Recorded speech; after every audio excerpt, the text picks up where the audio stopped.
Hello everyone, welcome back to my channel. Today also I have taken a few questions on integration from class 12's mathematics sample paper Cbse, and let us see how to solve them.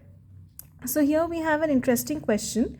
Evaluate integration -1 to 1 log 2 minus x by 2 plus x dx. Now instead of approaching the normal method of integration, what we do here is we assume this function to be f of x. Now, when we do f of minus x, we will replace all of the x with minus x. So as you can see, because I'm considering f of minus x, here x changes to minus x both in the numerator and denominator. This step is not necessary. I have only broken it down so that it's easy for my viewers to understand. Now here, minus and minus turns to plus, so I get log 2 plus x by 2 minus x. Now here, if you take this minus sign common, what I get is, I will be getting minus of log 2 minus x by 2 plus x. Now the reason for choosing minus sign common is because this function, this expression turns to fx once I take minus sign as common.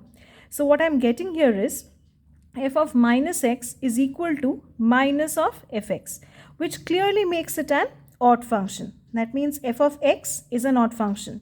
And we know that because it is an odd function, and when I integrate it, I will, from minus 1 to 1, it becomes log of 2 minus x by 2 plus x dx equals to 0.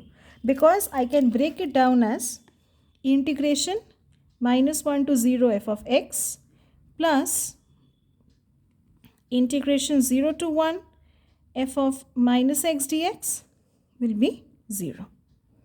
So hence, instead of approaching the normal method, I break it down as an odd function and I get my answer as 0.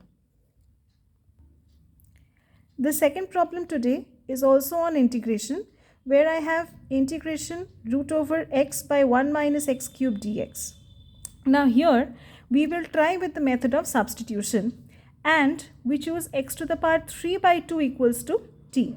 Now because this is under square root and the power of x is 3, it will be easier to substitute this way.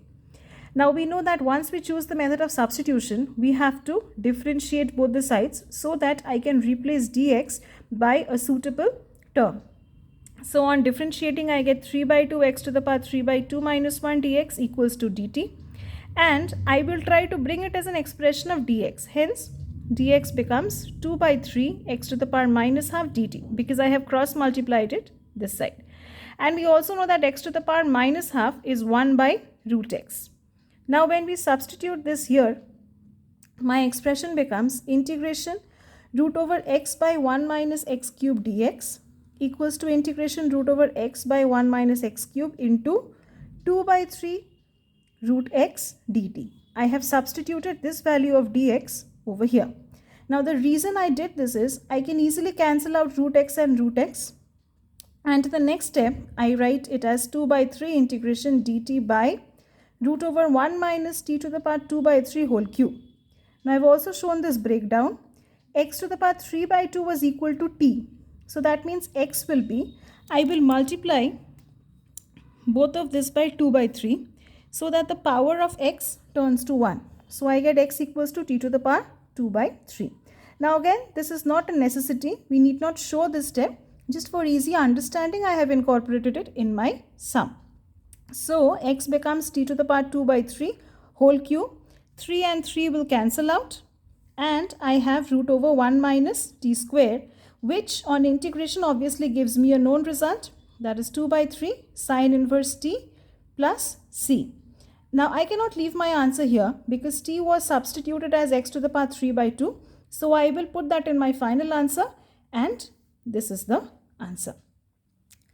I have also posted a video on a sum based on inverse trigonometric function. You can check that video in my channel. And if you want me to cover up more topics from sample papers and NCERT exemplars, feel free to use the comment section and I will get back to you soon. Until then, keep practicing. All the best.